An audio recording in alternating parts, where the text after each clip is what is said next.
All right, so Pavel Durov is the owner of Telegram, the app, the messaging service, social media, kind of social media platform.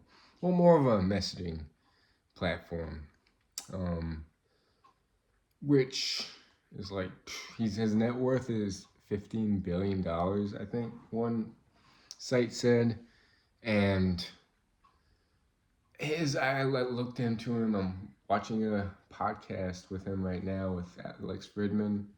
Um, I think he's Russian. Right now, he's like on house arrest from the French government. Um, but he can only now travel from Dubai to France, back and forth. And I just resonated with some like the clips I found of him. He lives a very minimalistic and stoic lifestyle, and that's why I got interested in Goggins. And like, it's not like, although he has all that money, his net worth, he has his daily habits. He does like 300 push-ups a day, 300 squats, I think. He does ice baths. He lives a very like stoic lifestyle. Like, he doesn't get too high or too low, and I just resonate with that. Of, I might not be smiling all the time or laughing all the time or just having these intense high emotions, but I'm also not depressed. I'm not beating myself up. I'm not like down to the point that is debilitating and like learned helplessness, kind of just like, this is it. I'm done. So I'm kind of like trying to get that even kill mindset. So yeah, I've been just watching a lot of him and resonating with it. And he doesn't care about, so he doesn't really use a phone. He doesn't care about like owning stuff, real estate, stocks, phone. I don't know. Like, he doesn't care about like owning rental properties. Like I said, real estate. And how old is he? I think he said he was 42, and he looks young. He looks like a model. He looks like in shape, jacked. He strength trains, does calisthenics, um, fasting, a lot of like intermittent fasting stuff. Pescatarian mostly, but eats a lot of fruits, vegetables, um, plant based. It said, some sources said plant based, some sources said eats fish. Not hardly, just no red meat. He doesn't eat red meat. Um, he's from Russia. Knows like multiple languages, I think. But yeah, this the whole monastic lifestyle, the stoic lifestyle of just not getting too high and too low, and just kind of like being even killed. I relate to, I resonate with it. Because like, living a disciplined lifestyle as well. He lives a very disciplined lifestyle, and he cares about freedom. Because he says when you start owning stuff, you're kind of tied down, and I hate the feeling of being tied down. That's why I'm trying to, although I'm on this path of this guy teaching me, like today I had to look up stuff like where they sold the locally sourced chicken, poultry, and like where to get it wholesale from. And I had to look up all these like farms and stuff. Call people, because he's like introducing me, like, hey, when you own a business, this is who you're supposed to contact and stuff, and what you're supposed to ask them, all sorts of stuff. Like, he's looking for these poultry legs with the bone attached to the thigh, and also just like see the prices and stuff. And he has a meeting until 3. He said he'd call me around 3 just to like talk and hang out.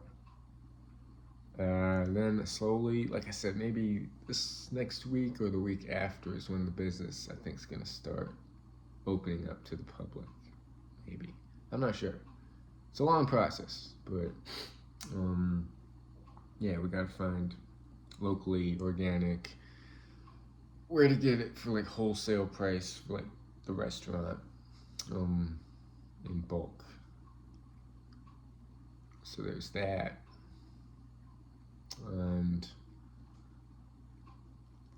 non-negotiables. That just resonates with me. Everyday consistency. And I believe I've done it before. I've gone insane streaks. Like, I've lived a disciplined lifestyle. And delayed gratification always feels better in the long run, just internally. And being in ruts suck. Feeling out of shape sucks. Feeling unhealthy sucks. With it, like, but it's that short-term pain that I'm just not used to, or suffering. Short-term, like, discomfort that I need to start getting used to. So it is what it is. So yeah, I'm kind of in standstill, just waiting. And then once that's done, whenever I will knock out my run, push-ups, pull-ups. The great thing about push-ups is you can do it anywhere, anytime. You got 5 minutes, knock out a few push-ups. There's no excuse to not do push-ups throughout the day. So there's that.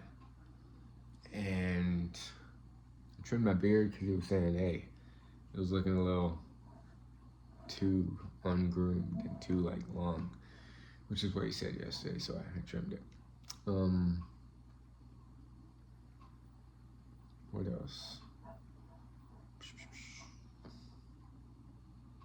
Yeah, right now I'm stuck, but once I start making money consistently and saving and investing and growing, then I'll have more freedom to do other things.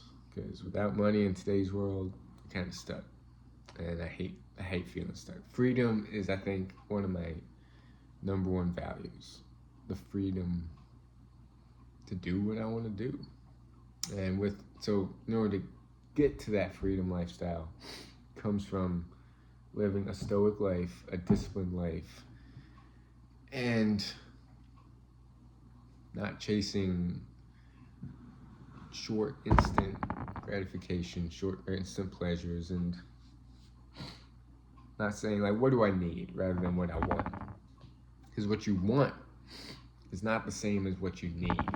What you need is silence, discipline. What you need is growth, but it comes with doing a lot of things you don't want to do, waking up early and all that stuff. And I believe I can do it. I really do. Because it's not like I've never been a morning person, or it's not like I've never done ice baths. I've never done strength training. This is all new to me. No, like, it's there. I've done it before. I've gone celibate for close to 400 days. And I want to make my 30s, my birthday's coming up, and I want to make my 30s the years that I am actually achieving a lot of mental goals, like spiritual goals, physical goals, fitness goals, health goals, disciplined and, like, consistency, habit goals, and book-wise goals, like actually gaining intelligence through books, like a book smart kind of intelligence, but also book smart, or also, like, intelligence through, like, experiencing daily hardships and getting through them. So yeah, Stoicism, something I'm definitely interested in looking more up, and getting more on a spiritual path of, I relate to a lot to, like, Buddhism, Taoism, this is Chinese philosophies, the Taoism.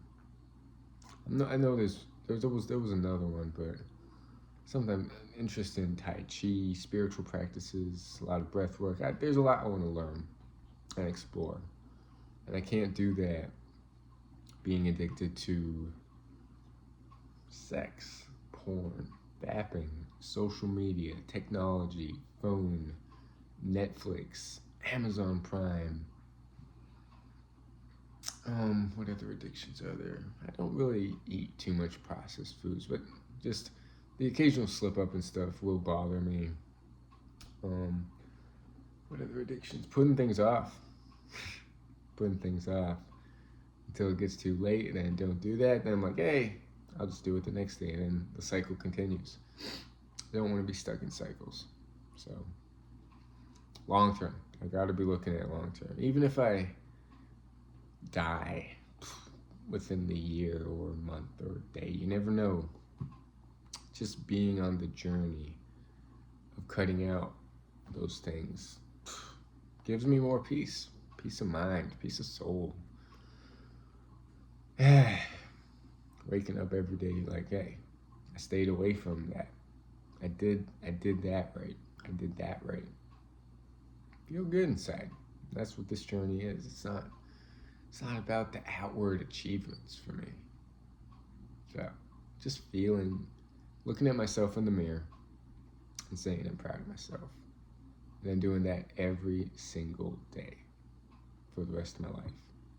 And like I said, we're always looking for an end destination or an end goal. Like, this is how I'm gonna feel when I finally achieve this. And I'm not doing it for that. I know this is a lifelong endeavor of small goals here and there and small disciplines, and like I don't want to just do something to achieve something and like that be it. Like, if I'm gonna do something, I want to do it for the rest of my life. If I'm going to achieve financial freedom, building a business, books, I don't know, like I want to do that for the rest of my life. I don't care about retirement or just coasting or staying away from an addiction for a certain amount of time and then just going back to it. Like, if I'm gonna overcome it, I want to overcome it and never go back. I don't want to look back. I don't care about,